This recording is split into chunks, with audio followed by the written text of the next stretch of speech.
Hola oyentes de Radio Sefarad, volvemos a pensar porque estamos aquí en Atenas y Jerusalén con las tensiones filosóficas que nos propone Pablo Dreisig. ¿Qué tal, Pablo?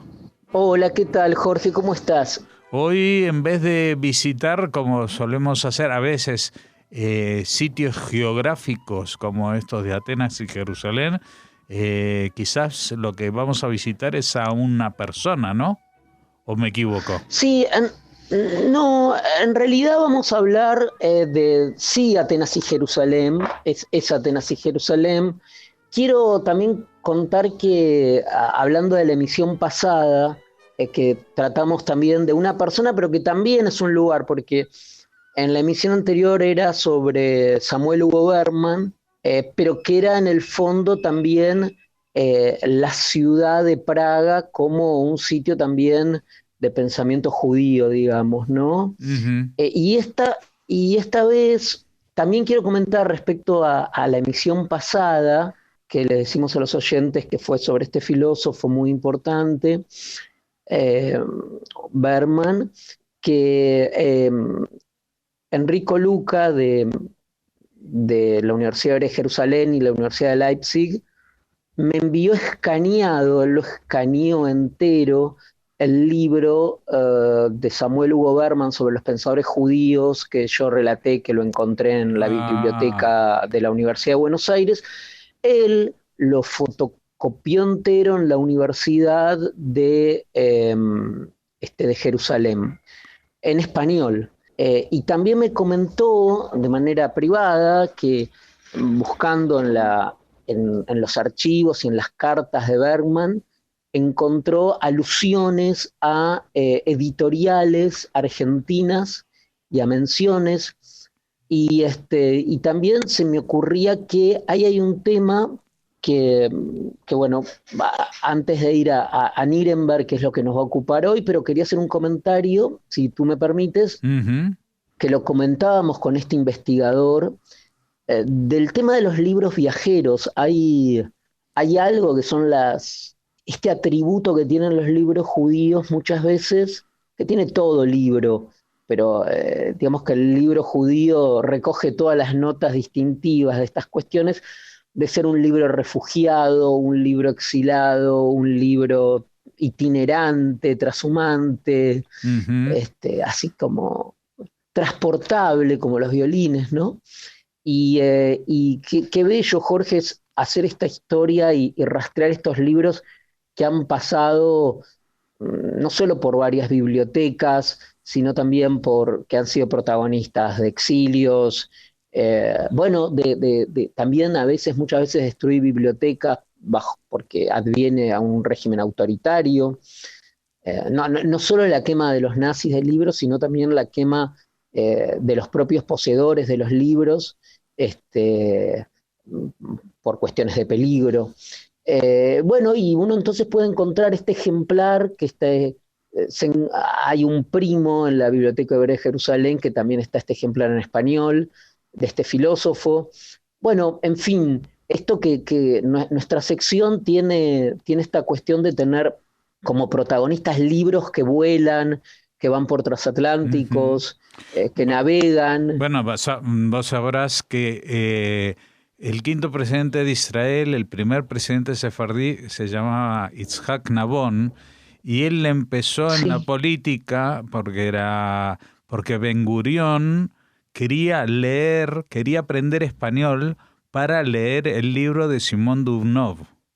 qué maravilla. Y entonces él le enseñó a Itzhak Nabón, que entonces era un pibe, como quien dice, que le Sí, enseñaba español para que él, bueno, le enseñó con el Quijote y con un montón de cosas, pero para que pudiera leer ese libro, que él sabía que era maravilloso, pero que tenían un ejemplar solamente en español. No sé si no tenían otro a mano o lo que sea, pero esa es otra anécdota de los libros, no solamente viajeros, a veces que pueden marcar la carrera de una persona, como fue en el caso de Itzhak Nabón.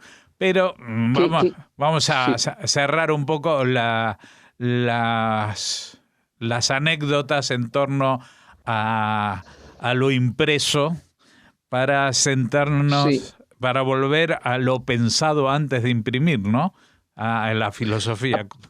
absolutamente. Entonces, en la tensión filosófica entre, que por supuesto siempre decimos que está construida, que, que los términos van alternando, que a veces puede ser Atenas, Jerusalén, Roma, Jerusalén, como en el caso de este, de Moses Hess, es decir, va variando, digamos, la alternativa, pero siempre hay una tensión.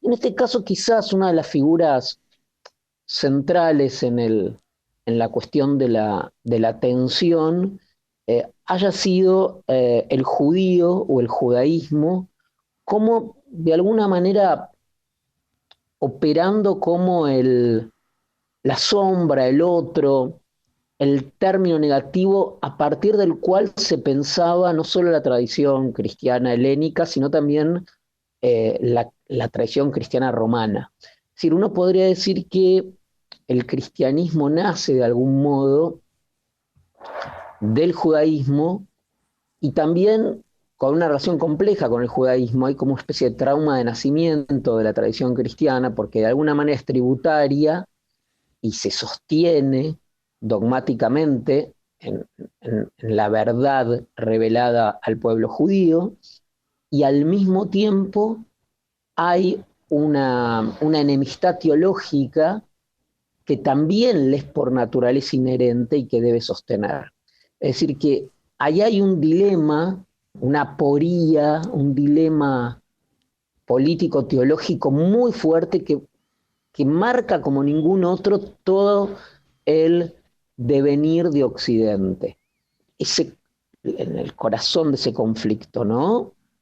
Que por eso mismo no es un conflicto, porque no sería un conflicto si fuese solo una negación de la tradición judía, una ruptura absoluta, que sí fue intentada. Hay uno de los primeros teólogos importantes del cristianismo, que fue Marción.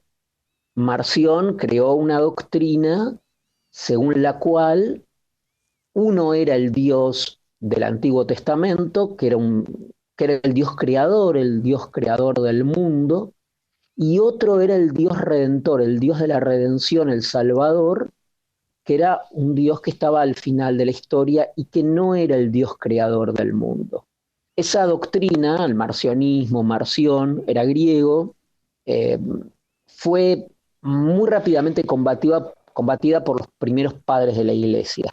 Pero siempre el marcionismo, disfrazado o disfrazado o bajo otras formas, siempre de alguna manera permaneció latente en el cristianismo, pero no como una infiltración y como un caballo de Troya, sino como un aspecto del cristianismo que el propio cristianismo le cuesta desembarazarse, ¿no? Pero por eso digo, el cristianismo en sus orígenes no es una negación del judaísmo, no lo podría ser. Uno de los pocos intentos dogmáticos fue el de Marción, pero al mismo tiempo necesita rechazar. Es un doble movimiento, ¿no? Ahora, en esa encrucijada, en ese cruce de caminos, por supuesto, aparece una idea muy fuerte, que es que Occidente y la historia de Occidente, en la forma en que Occidente, el pensamiento occidental, el cristianismo se autopercibe a sí mismo, le es esencial ese otro que de alguna manera debe expulsar y que representa de alguna manera un término antagónico con él, un enemigo, un adversario, cadenas con las cuales romper, que es el judaísmo. Pero esto solo es inteligible si se ve a través de la propia relación profunda, íntima, también inseparable que debe mantener el cristianismo respecto del judaísmo. Para decirlo rápidamente, uno de los pocos lugares donde los judíos no fueron expulsados fue de Roma, justamente porque los judíos son el pueblo testigo. ¿no? Quería hacer pie. Uno cuando habla de antisemitismo debería, y sobre todo en relación al cristianismo, debería observar bien este doble problema, que tiene que ver con un problema de legitimación. Si uno solo ve el cristianismo como un rechazo del judaísmo, no entiende el aspecto trágico de la cuestión, la aporía, el dilema, la encrucijada, digamos, ¿no? Ahora, justamente eh, entre quienes hay toda una tradición de pensar el antisemitismo en relación a la antigüedad, sobre todo en relación a la antigüedad y también el medioevo, pero sobre todo sus raíces en la antigüedad, en estos comienzos, que han visto en general, por ejemplo, si hablamos de antisemitismo, un clásico, León Poliakov, la causalidad diabólica, digamos, ha habido como toda una corriente para explicar el antisemitismo, ha habido muchas, pero ha habido una línea, por lo menos, que no se ha enfocado tanto por lo que el judaísmo es en sí mismo, entendiendo que sea lo que fuera el judaísmo, eh, metodológicamente es una senda perdida, es un camino sin salida, porque tendremos que partir de aquello que es el judaísmo, o algún rasgo que lo definiría, alguna esencia que lo haría inteligible por sí mismo, pero sí es interesante ver cómo el cristianismo, la tradición cristiana occidental, ha construido un otro a partir del cual la propia tradición cristiana puede entenderse a sí misma, a partir de ese otro. En la historia de la filosofía, por ejemplo, quien ha consagrado un modelo como este ha sido Sartre.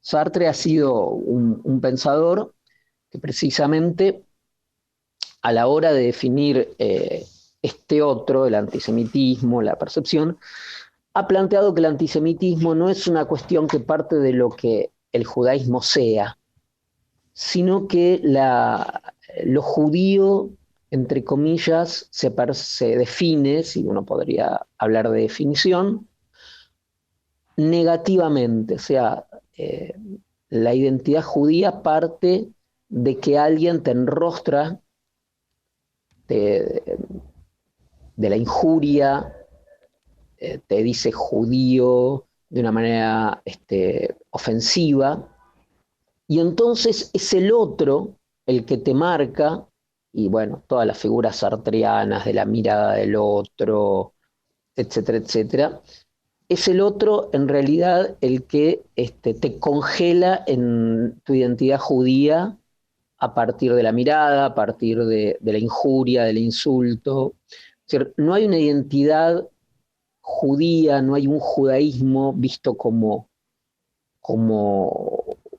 un régimen con una especificidad propia, sino que siempre es el otro, un doble negativo, que refuerza la identidad de quien profiere la injuria o quien profiere el insulto.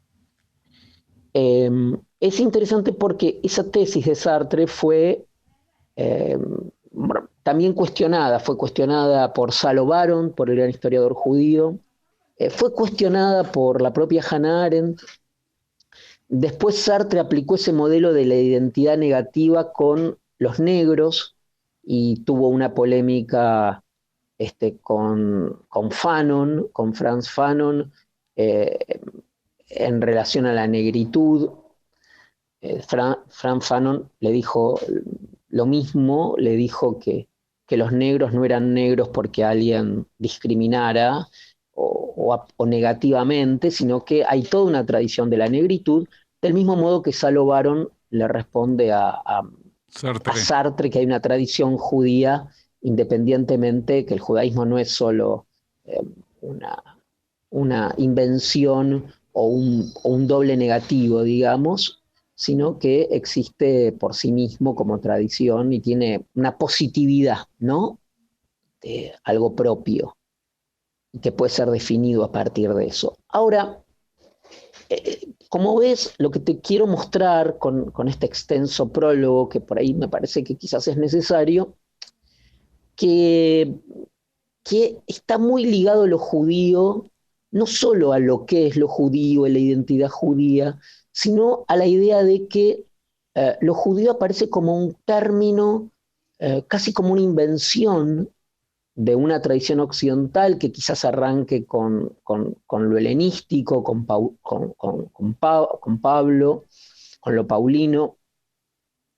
Y allí aparece, para mí, en mi opinión, quien en este contexto, quiero marcar el contexto de discusión, no sociológica, si querés metafísica, eh, una concepción más teórica del lugar de Jerusalén, usando nuestras metáforas, o el lugar judío en la tradición occidental, que son los trabajos de David Nirenberg. En mi opinión es hoy quien elaboró la teoría o ciertas proposiciones más refinadas, más elaboradas, más interesantes para pensar este tema.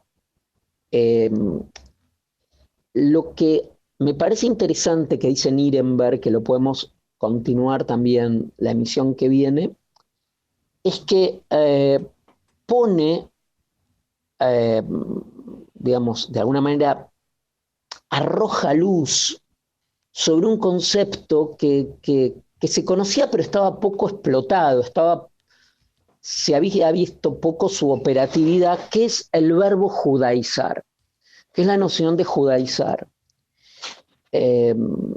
Es una idea, un concepto que creo aparece en Gálatas, en San Pablo, proviene de un término latino, judaizare, y también griego, judaizen, que apunta a los peligros que significa justamente judaizar o perpetrar o actos o tener una visión del mundo de tipo judía. Y esta figura del judaizar, lo que es interesante, que no está ligada al judío. Es decir, tal como retoma Pablo esta idea de judaizar y como la usa, no tiene que ver con la existencia real de un judío, de alguien que puede ser denominado judío, sino de una visión del mundo que privilegia la carne sobre el espíritu, que privilegia la literalidad sobre la interpretación, que privilegia la inmanencia sobre la trascendencia.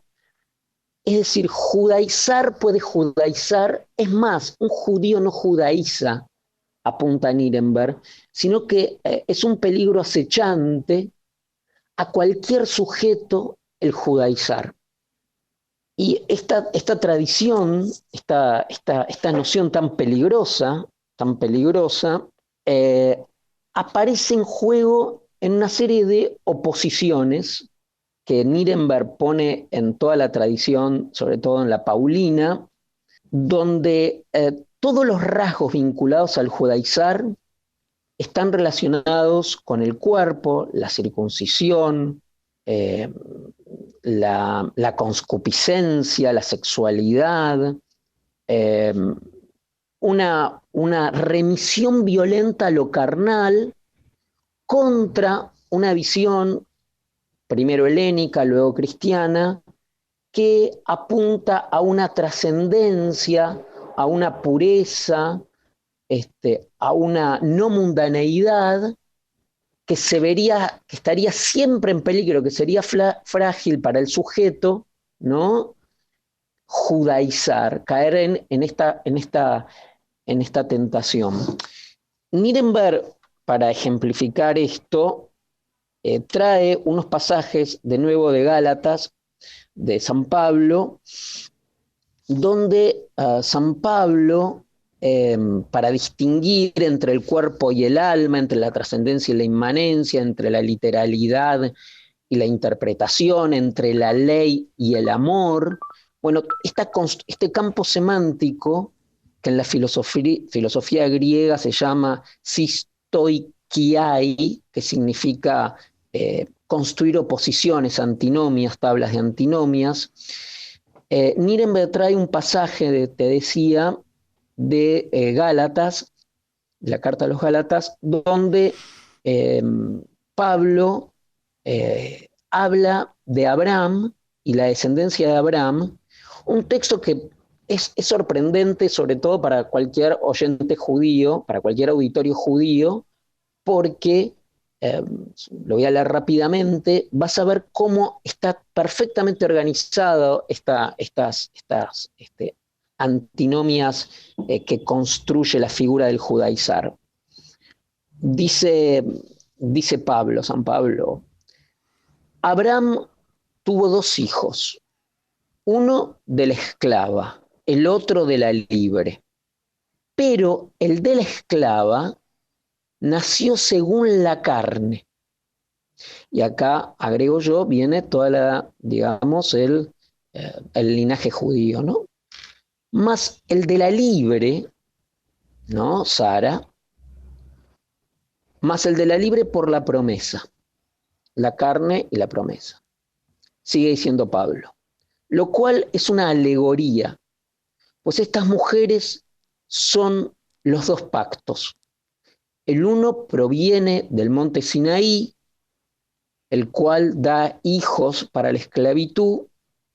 Este es Agar, corresponde a la Jerusalén actual. Fíjate cómo organiza esta taxonomía, estas oposiciones. Fíjate, Pablo, cómo organiza todo, que, como digo, para cualquier oyente judío, esto es sorprendente.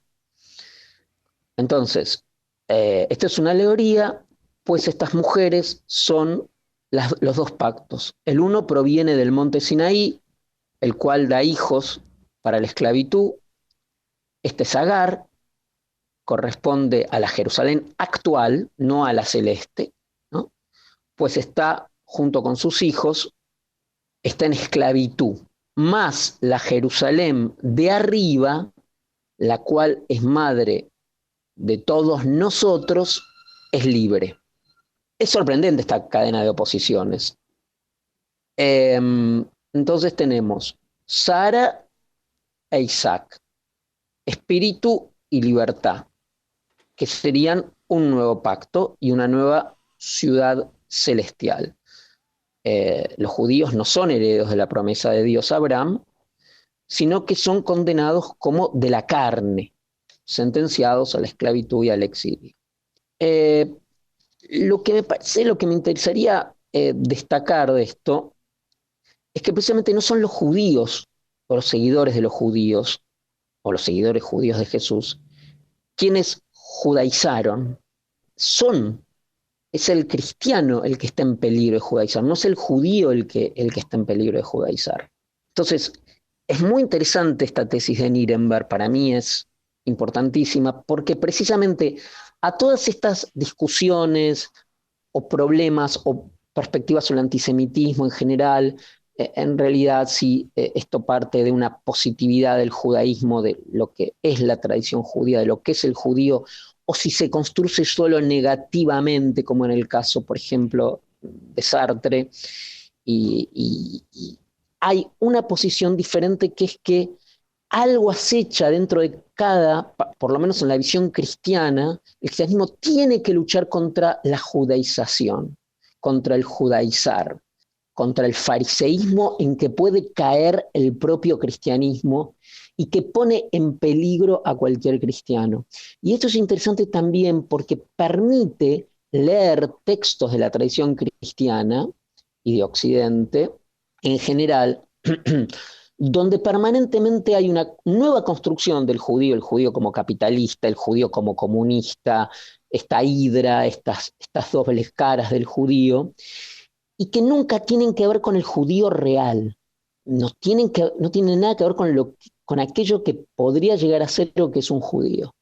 Entonces, a mí me parece y me parece interesante quizás la emisión que viene profundizar un poco más, a partir de esta introducción casi, de ver esta idea de judaizar como una teoría que permite sortear algunas dificultades, incluso para entender el antisemitismo, de aquellos que incluso admiran la tradición judía y la reconocen como precursando, incluso haciendo posible la tradición cristiana, pero al mismo tiempo viendo ahí un problema que ellos mismos no pueden resolver.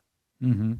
Es un problema teológico-político que va más allá del odio, la bronca, el odio o el prejuicio. Entonces, esto también da ese carácter proteico que tiene el judío de metamorfosearse para una conciencia no judía en muchas caras, precisamente porque acecha al interior del sujeto occidental cristiano el peligro de judaizar. Pablo, yo creo que este tema vamos a tener que seguir hablándolo en una próxima entrega, porque evidentemente solamente hemos hecho lo que tú llamas una introducción y casi no hemos ahondado en el pensamiento de Nirenberg, que seguramente tiene mucho más que contarnos.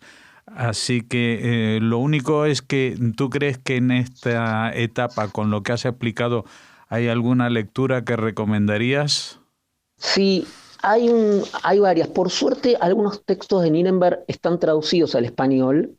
Hasta donde yo sé, hay un texto que se llama Religiones vecinas, Cristianismo, Islam y Judaísmo en la Edad Media y en la actualidad. Ese libro está editado en español. Hay un texto más que se llama, creo, Comunidades de Violencia, que también está editado en español. Yo leí, pero el título en español creo que es ese, Comunidades de Violencia, si no me equivoco. Esos son los dos que por ahora podemos recomendar. Creo que hay más traducidos de él en español. Uh-huh. Pero bueno, igual podemos dejarlos para... Sí, Comunidades de Violencia, Comunidades en Violencia, acá lo confirmo. Yo lo tengo en inglés, pero está en español, editado por Península en el 2001. Bueno, con estos dos libros ya tenemos para ir adentrándonos en este pensamiento de David Nirenberg, que en realidad está reflejando o basándose mucho en esta filosofía cristiana primitiva, ¿no? Sí. de Pablo. Así que vamos a ir paso a paso descubriendo esta necesidad de, perdón por el palabra, de otrocidad, es decir, de señalar, sí. De decir que somos todos iguales, pero muy diferentes en algunas cosas. Que conste. Absolutamente. Bueno, lo que nosotros vamos a diferenciar es como cuando se acaba el Shabbat y se hace la Abdalá, vamos a diferenciar entre esta primera parte y la que vendrá la semana que viene. Así que nos toca despedirnos. Muchas gracias, Pablo, y hasta entonces. Gracias a ti, Jorge.